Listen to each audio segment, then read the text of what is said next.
Hello student, online classes में आपका स्वागत है। आज आपके सामने एक नया टॉपिक लेकर के आए हैं। आज हम लोग नोबेल पुरस्कार के संदर्भ में अध्ययन करेंगे। जैसा कि आप जानते हैं, नोबेल पुरस्कार विश्व का सबसे सम्मानित और बहुत ही विशिष्ट पुरस्कार माना जाता है। इससे बड़ा कोई पुरस्कार नहीं होता। मानव की विशिष्ट उपलब्धियों के लिए, मानव के कल्याण के लिए, मानव के हित के लिए जो व्यक्ति अच्छा कार्य करता है वैश्विक लेवल पे, उस व्यक्ति को नोबेल पुरस्कार प्रदान किया जाता है। नोबेल पुरस्कार अपने आप में विशिष्ट माना जाता है। वैश्विक लेवल पे सबसे उत्कृष्ट और सबसे सम्मानित पुरस्कार माना जाता है। उसी के संदर्भ में आज के वीडियो में हम लोग अध्ययन करेंगे। तो आज का वीडियो बहुत ही महत्वपूर्ण टॉपिक है और इसके संदर्भ में बहुत सारे क्वेश्चन आते हैं एग्जाम में। उसके संदर्भ में इसमें बहुत सारे तथ्यों को पिरोया गया है। यूट्यूब पे बहुत सारे वीडियो डले हुए हैं जिसमें केवल टॉप 10 लिस्ट बना के दे दिया गया है। तो अगर आपको वीडियो विस्तृत देखना है तो स्किप नहीं करेंगे, नहीं तो वीडियो नहीं देखेंगे। क्योंकि वीडियो में अगर किसी भी टॉपिक का हिस्ट्री जानना हो, किसी को बहुत अच्छे तरीके से समझना हो, तभी जो है वीडियो को विस्तृत तरीके से बनाया जा सकता है। बाकी शॉर्ट वीडियो के माध्यम से आप पूरा ज्ञान आप नहीं प्राप्त कर सकते। तो आज हम लोग नोबेल पुरस्कार क्या है इसके संदर्भ में अध्ययन करेंगे। नोबेल पुरस्कार की कुछ विशिष्टता क्या क्या है, कुछ खास परिवारों को ज़्यादा मिला है उसके संदर्भ में अध्ययन करेंगे। नोबेल पुरस्कार जो विश्व की सबसे कम उम्र की महिला हैं मलाला, उनको मिला है, मलाला यूसुफजई के, उनके संदर्भ में हम लोग इस वीडियो में अध्ययन करेंगे। तो इस वीडियो के जो सभी महत्वपूर्ण बिंदु हैं बहुत ही महत्वपूर्ण हैं, बहुत ही विशिष्ट हैं, बहुत ही रोचक हैं। तो वीडियो को जो है पूरा देखेंगे। चलिए विषय वस्तु स्टार्ट करते हैं और देखते हैं इस वीडियो में क्या क्या चीज़ें हैं, क्या क्या चीज़ें महत्वपूर्ण हैं। नोबेल क्या है, सबसे पहले इसका इंट्रो तैयार स्टार्ट करते हैं। सबसे पहले जैसा कि आप ब्लैक बोर्ड देख रहे हैं, नोबेल पुरस्कार। नोबेल पुरस्कार में थोड़ा सा हम लोग परिचय अध्ययन करेंगे, है क्या ये। नोबेल पुरस्कार के बारे में सबसे पहले जानेंगे। अल्फ्रेड नोबेल जो एक महान वैज्ञानिक थे, जो है बहुत ही विशिष्ट व्यक्ति थे। उन्होंने विवाह नहीं किया था और उन्होंने निर्णय लिया था कि अपनी संपत्ति का 94% हम जो है ट्रस्ट को दे देंगे और इस ट्रस्ट के माध्यम से जो हमारी राशि होगी, यानी जो हमारी संपत्ति है उसकी राशि से आने वाले टाइम में जो विश्व के कल्याण के लिए जो व्यक्ति कार्य करेगा उन्हें प्रत्येक वर्ष पुरस्कृत किया जाएगा। तो उन्होंने नोबेल जो बहुत ही विशिष्ट व्यक्ति थे, उन्होंने डायनामाइट की खोज किया था। 355 आविष्कार उन्होंने किए थे विशिष्ट, और इस तरह से उन्होंने अपनी विशिष्टता के कारण जो है मृत्यु के 1 वर्ष पहले उन्होंने वसीयत में लिख करके गए कि हमारे जितनी भी प्रॉपर्टी है उस प्रॉपर्टी का 94% जो है ट्रस्ट के नाम, एक ट्रस्ट बनाया जाएगा। उसी में जो है बैंक जो है उस पैसे से वो ट्रस्ट क्या करेगा, प्रत्येक वर्ष जो मानव के कल्याण के लिए जो व्यक्ति कार्य करेगा ऐसे विशिष्ट व्यक्तियों को पुरस्कृत किया जाएगा। तो उन्होंने मृत्यु के पहले एक व्यवस्था दे दी और उस राशि से प्रत्येक वर्ष जो है पुरस्कृत किए जाने की परंपरा की शुरुआत हुई। तो अल्फ्रेड नोबेल के विषय में बहुत सामान्य कि जो बहुत ही महान व्यक्ति थे, वैज्ञानिक थे, विशिष्ट उपलब्धियों से युक्त व्यक्ति थे, जिन्होंने 355 आविष्कार किए। उन्हीं आविष्कारों में डायनामाइट जो विश्व प्रसिद्ध आविष्कार माना जाता है, तो डायनामाइट का उन्होंने आविष्कार किया था। और इसी के साथ साथ उनके कुछ फाउंडेशन के बारे में जानेंगे कि उनके नाम से जो ये पुरस्कार दिया जाता है अल्फ्रेड नोबेल के नाम से, जो स्वीडन के नागरिक थे और उन्होंने जो दान दिया था उसी राशि से जो है प्रत्येक वर्ष लोगों को सम्मानित किया जाता है।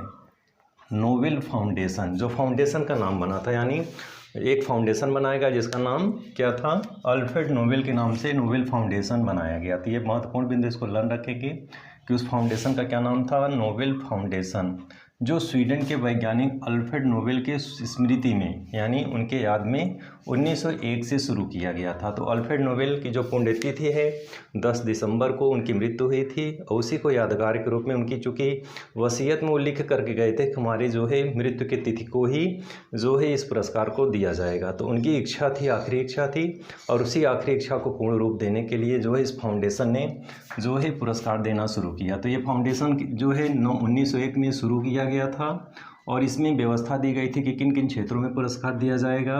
तो इसमें शांति, साहित्य, भौतिकी, रसायन, चिकित्सा विज्ञान और अर्थशास्त्र, ये क्षेत्र थे जिनमें लोगों को पुरस्कार वितरित किया जाएगा।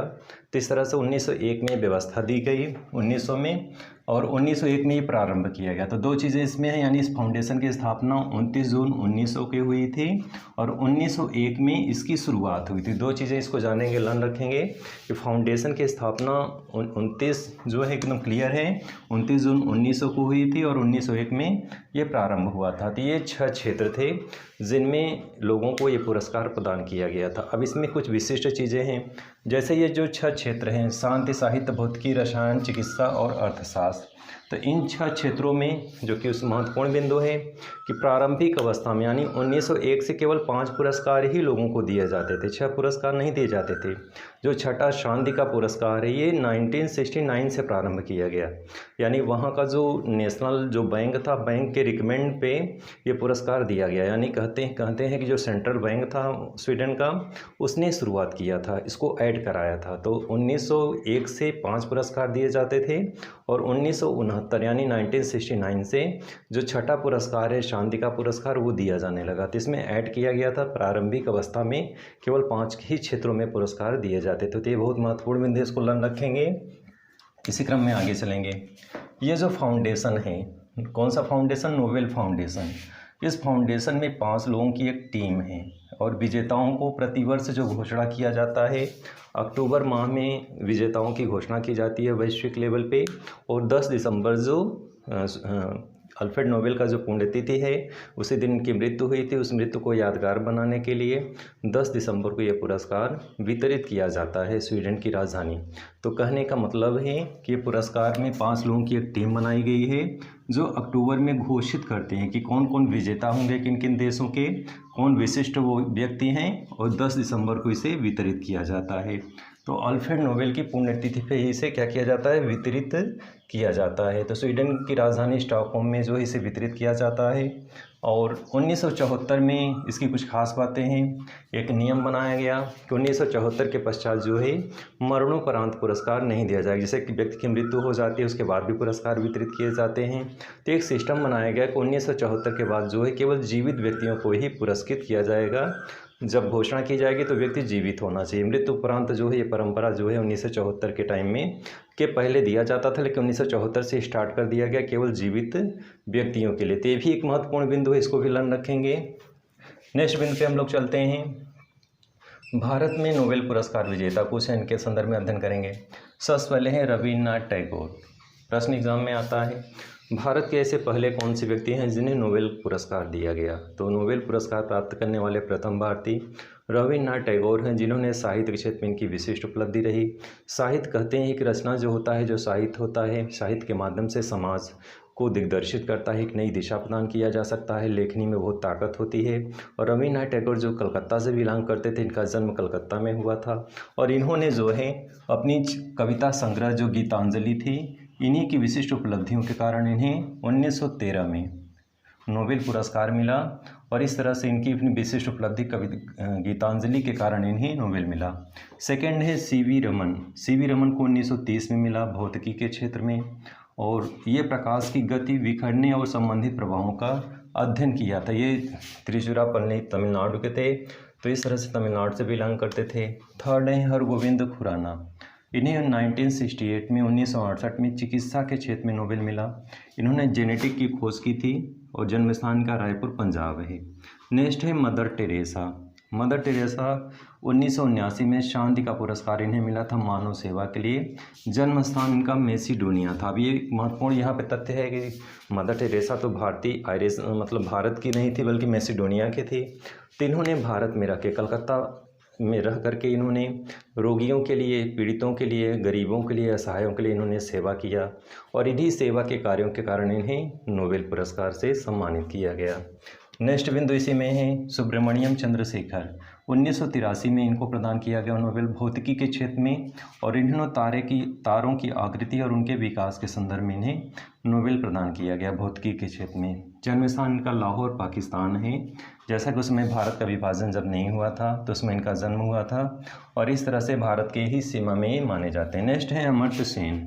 अमर्त्य सेन को 1998 में अर्थशास्त्र के क्षेत्र में मिला था और लोक कल्याण अर्थशास्त्र, इनको जो लोक कल्याण अर्थशास्त्र के क्षेत्र में इनको नोबेल मिला था और ये पश्चिम बंगाल के बिलोंग करते थे। लोक कल्याण अर्थशास्त्र क्या होता है कि इन्होंने अर्थशास्त्र में कुछ ऐसे विशिष्ट चीज़ें दिया उन्होंने कि जो केवल कंपनीज़ को, फैक्ट्री को ही ना फ़ायदा हो बल्कि आम लोगों को, उपभोक्ताओं को भी उसमें ज़्यादा फ़ायदा हो, तो उनके कल्याण से जुड़ी हुई चीज़ें इन्होंने प्रदान किया, इसीलिए इसे लोक कल्याण नाम दिया गया। तो लोक कल्याण अर्थशास्त्र के क्षेत्र में इन्होंने कार्य करने के लिए इन्होंने अर्थशास्त्र के क्षेत्र में इन्हें सम्मान दिया गया 1998 में। नेक्स्ट है वी एस नायपाल।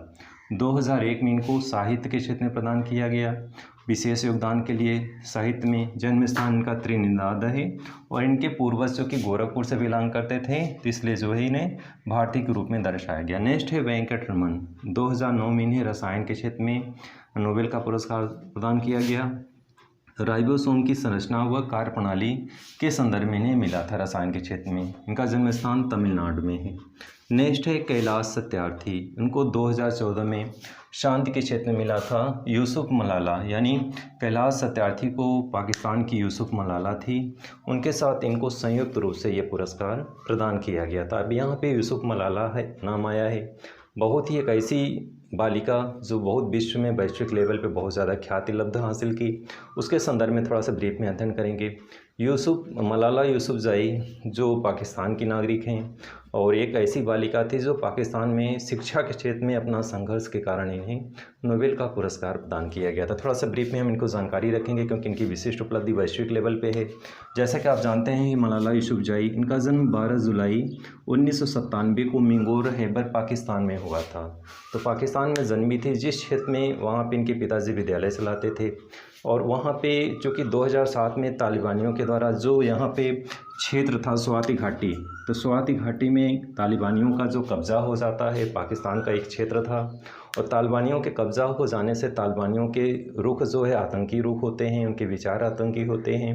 तो उस क्षेत्र में उन्होंने तालिबानी एक आदेश जारी कर दिया था, हुक्म जारी कर दिया था उनका कि किसी फतवा जारी कर दिया था कि कोई भी बालिका विद्यालय नहीं जाएगी, कोई भी बालिका संगीत नहीं सुनेगी, कोई भी बालिका सड़कों पर नृत्य नहीं करेगी, घूमेगी नहीं, टहलेगी नहीं, टीवी नहीं देखेगी।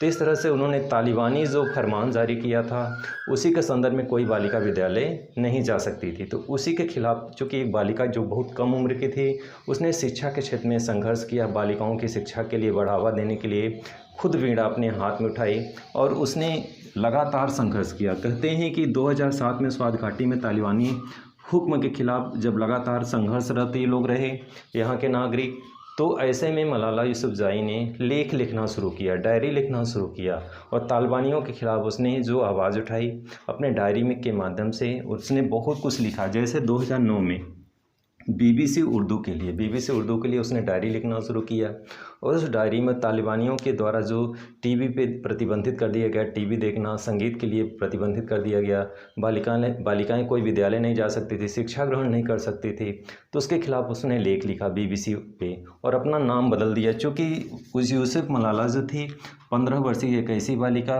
जो अपना नाम बदल करके, कहते हैं कि इसने अपना नाम बदल करके दुनिया के सामने जो है अपना जो है इस तरह से शिक्षा के क्षेत्र में तालिबानियों के लिए एक संघर्षरत कार्य किया। डियर स्टूडेंट, जैसा कि आप जानते हैं कि मलाला यूसुफजई जो अपना नाम गुल मकई यानी नाम बदल करके उन्होंने बीबीसी उर्दू जो के माध्यम से उन्होंने जब डायरी लिखना शुरू किया तो बीबीसी उर्दू में उन्होंने अपना नाम चेंज कर दिया था, जिससे वहाँ पे जो तालिबानी हैं वो जाने ना और अपने वहाँ तालिबानियों के जो अत्याचार थे, जो उनके हुक्म जारी किए गए थे कि यहाँ पे कोई ना बालिका शिक्षा नहीं ग्रहण करेगी, उसी के खिलाफ लगातार वो लिख रही थी अपने डायरी में और बीबीसी उर्दू के लिए लिख रही थी। तो जैसा कि आप जानते हैं गुल मुकई अपना नाम चेंज करके लिख रही थी और उसने लगातार तालिबानियों के अत्याचार का उल्लेख किया। कहते हैं कि उसने अपने इसी लेख में उल्लेख किया था कि भारतीय टीवी सीरियल, अक्सर कभी कभी क्वेश्चन भी आ जाता है कि टीवी सीरियल राजा जी की आएगी बारात, एक टीवी सीरियल चल रहा था, उसमें प्रसारित हो रहा था टीवी पे, उस टीवी सीरियल को वो देख नहीं पा रहे थे। उसको काफ़ी मलाल था कि हम इनके आदेशों के कारण चूँकि टीवी प्रसारण हर चीज़ें बंद करा दी गई थी, तो ऐसे कंडीशन में उस क्षेत्र में जो है तालिबानियों के हुक्म के खिलाफ लगातार वो बालिका संघर्ष करती रही। इसी क्रम में देखेंगे कुछ 9 अक्टूबर 2012 को एक घटना घटी। कहते हैं स्कूल बस से, चूँकि उस दिन लेट हो गया था और स्कूल बस से अपने बच्चियों के साथ अन्य बालिकाएं भी थी, उसी बस से घर जा रही थी और रास्ते में आतंकवादियों के द्वारा घेर लिया गया और उसके सर पे 3 गोलियां मारी गई थी। कहते हैं उसके सर के सामने से गोली बगल से निकली और काफ़ी उसको डैमेज हुआ, वहीं पे गिर गई, लथपथ हो गई खून से, आतंकवादियों को लगा कि मर गई, वो लोग वहाँ से छोड़ के चले गए। तो उसको बचाया गया, यहाँ से इंग्लैंड ले जाया गया, जहाँ पर उसका जो है लगातार ऑपरेशन चला और बच गई वहाँ पे जाके। तो मलाला यूसुफजई वैश्विक लेवल पे जो है अंतर्राष्ट्रीय स्तर पर उन्होंने शिक्षा क्षेत्र में बालिकाओं की शिक्षा के लिए, बालिकाओं के अधिकारों के लिए आवाज़ उठाई। संयुक्त राष्ट्र संघ में उन्होंने भाषण भी दिया और इस तरह से अपनी बातों को वैश्विक लेवल पर रखा। आगे चल करके 10 दिसंबर 2014, जैसा कि आप जानते हैं, कैलाश सत्यार्थी के साथ उनको शांति का नोबेल पुरस्कार, यानी कैलाश सत्यार्थी जो भारतीय थे और यूसुफ मलाला जो पाकिस्तान की थी, तो मलाला यूसुफजई और कैलाश सत्यार्थी को कंबाइन रूप से, संयुक्त रूप से शांति का नोबेल पुरस्कार प्रदान किया गया। तो एक ऐसी बालिका जो लगातार संघर्षरत रही, वैश्विक लेवल पर अपना ख्याति लब्ध अर्जित की। आगे चलेंगे हम लोग इसी क्रम में, जैसा कि आपको देख रहा है कि इसी क्रम में साहित्य, भौतिक, रसायन, चिकित्सा, अर्थशास्त्र का पुरस्कार स्वीडन में दिया जाता है। तो एक आपको महत्वपूर्ण बिंदु है, जो 6 क्षेत्रों में पुरस्कार दिया जाता है नोबेल का, जिसमें से 5 क्षेत्रों का पुरस्कार कहाँ दिया जाता है? स्वीडन की राजधानी स्टॉकहोम में। और जो छठा शांति का पुरस्कार है तो उसे कहाँ दिया जाता है? तो शांति का पुरस्कार ओस्लो में दिया जाता है। कहने का मतलब है कि नॉर्वे की राजधानी ओस्लो में जो है इस पुरस्कार को वितरित किया जाता है। तो 2 देशों में दिया जाता है, इस चीज़ को लर्न रखेंगे, वेरी इंपॉर्टेंट है। अगर एग्जाम में क्वेश्चन आ जाता है, कंफ्यूज नहीं हुए, क्योंकि आपके दिमाग में ही बना रहता है कि पुरस्कार स्वीडन में दिया जाता है। तो 5 पुरस्कार स्वीडन में दिया जाता है, यानी स्वीडन की राजधानी स्टॉकहोम में। और जो छठा पुरस्कार शांति का पुरस्कार है वो नॉर्वे की राजधानी ओस्लो में दिया जाता है। तो ये बहुत महत्वपूर्ण बिंदु है, इसको लर्न रखेंगे, एग्जाम में इस तरह से क्वेश्चन आ जाते हैं। नेक्स्ट है किंग्स ऑफ स्वीडन, यानी 5 पुरस्कार कौन देता है? तो किंग्स ऑफ स्वीडन, वहाँ का जो किंग है वो पुरस्कार जो है उसके हाथों से दिलवाया जाता है। जबकि शांति का पुरस्कार कौन देता है? तो कमेटी का चेयरमैन देता है। तो ये भी एक महत्वपूर्ण बिंदु है कि जो शांति का पुरस्कार है उसे कमेटी का चेयरमैन देता है, और जो 5 पुरस्कार हैं उसे कौन देता है? तो वहाँ पे 5 पुरस्कार जो है वहाँ के राजा के द्वारा दिलवाया जाता है। नेक्स्ट क्वेश्चन इसी क्रम में है, नोबेल पुरस्कार विशिष्ट लोग कुछ हैं, ऐसे कुछ विशिष्ट लोग हैं जो एक ही परिवार के लोग हैं, उन्हें ही सबसे ज़्यादा नोबेल का पुरस्कार प्राप्त हो गया है। तो इसमें मैडम क्यूरी परिवार माना जाता है। अब क्यूरी परिवार में कौन कौन लोग हैं इसको देखेंगे। जैसे मैडम क्यूरी हैं, तो मैडम क्यूरी को 1903 में भौतिकी के क्षेत्र में उनके पति पियरे क्यूरी जो थे उनके संयुक्त रूप से उन्हें प्रदान किया गया। किस क्षेत्र में? भौतिकी के क्षेत्र में। और किस लिए दिया गया था?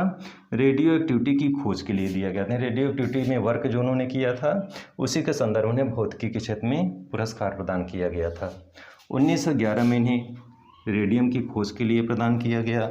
और इस तरह से 2 क्षेत्रों में, एक तरफ भौतिकी और एक तरफ रसायन के क्षेत्र में इन्हें नोबेल का पुरस्कार दिया गया। तो भौतिकी और रसायन यानी विज्ञान की 2 शाखाओं में पुरस्कार, नोबेल पुरस्कार प्राप्त करने वाली ये पहली वैज्ञानिक हैं। वेरी इंपॉर्टेंट क्वेश्चन यहाँ पे है कि विज्ञान के 2 क्षेत्रों में यानी भौतिक और रसायन में नोबेल का पुरस्कार प्राप्त करने वाली ये पहली वैज्ञानिक हैं। ये महत्वपूर्ण बिंदु है, इसको लर्न रखेंगे। और इसके साथ साथ इनकी और क्या विशिष्टता है कि इस दोनों यानी हस्बैंड वाइफ पियरे क्यूरी और जो थे इनके मैडम क्यूरी जो हैं और उनके पति पियरे क्यूरी हैं, ये दोनों पुरस्कार तो पाते ही हैं, साथ साथ इनकी बेटी और दामाद को भी नोबेल मिलता है। तो एक ऐसा परिवार जो 4 लोगों को जो है नोबेल पुरस्कार मिला, स्वयं मैडम क्यूरी को मिला, उनके हस्बैंड को मिला, उनकी बेटी को मिला और उनके दामाद को मिला। तो 4 लोगों को नोबेल मिलता है। तो यहाँ पे 1935 में उनके दामाद और उनको बेटी को जो है रसायन के क्षेत्र में नोबेल पुरस्कार प्रदान किया जाता है। तो इस तरह से इनको एक ही परिवार में 4 लोगों के पुरस्कार दिया जाता है। डियर स्टूडेंट, इसी क्रम में देखेंगे red cross society. Red cross society जो अंतर्राष्ट्रीय संस्था है जो शांति और युद्ध के टाइम में, ऐसे युद्ध के टाइम में जैसे कोई जो व्यक्ति घायल है, उनको जो है किसी तरह से जीर्ण शीर्ण अवस्था में, तो ऐसे लोगों के लिए विशेष कार्य करती है, अंतर्राष्ट्रीय संस्था है। और इस अंतर्राष्ट्रीय संस्था को जो है नोबेल पुरस्कार जो है प्रदान किया गया शांति के क्षेत्र में 1917 में, 1944 में, 1963 में इसे शांति का पुरस्कार दिया गया। तो कभी कभी ऐसे भी क्वेश्चन आ जाता है कि ऐसी अंतर्राष्ट्रीय संस्था का नाम बताएं जिसे शांति का नोबेल पुरस्कार दिया गया। तो रेड क्रॉस सोसाइटी है। तो डियर स्टूडेंट, आज के वीडियो में आपने बहुत ही तथ्यात्मक चीज़ों का अध्ययन किया कि नोबेल पुरस्कार के क्षेत्र क्या हैं, किन किन लोगों को दिया जाता है, कौन कौन से क्षेत्र हैं, कौन क्षेत्र बाद में जोड़ा गया, किन 2 देशों में प्रदान किया जाता है। मलाला यूसुफजई के संदर्भ में आपने अध्ययन किया, उनकी क्या विशिष्ट उपलब्धि है। विश्व लेवल पर पहली ऐसी बालिका हैं जिन्हें कम युवा यानी सबसे कम उम्र की महिला हैं जिन्हें प्रदान किया गया। तो एक प्रकार से ऐसे कह सकते हैं कि ये भी जो है बालिग भी नहीं हुई थी, 17 वर्ष की अवस्था में इन्हें नोबेल पुरस्कार प्रदान किया गया। बहुत सारे तथ्यों का अध्ययन किया आपने। आज के वीडियो में बस इतना ही। अगले वीडियो में नए तथ्यों के साथ फिर से मिलेंगे। तब तक के लिए धन्यवाद।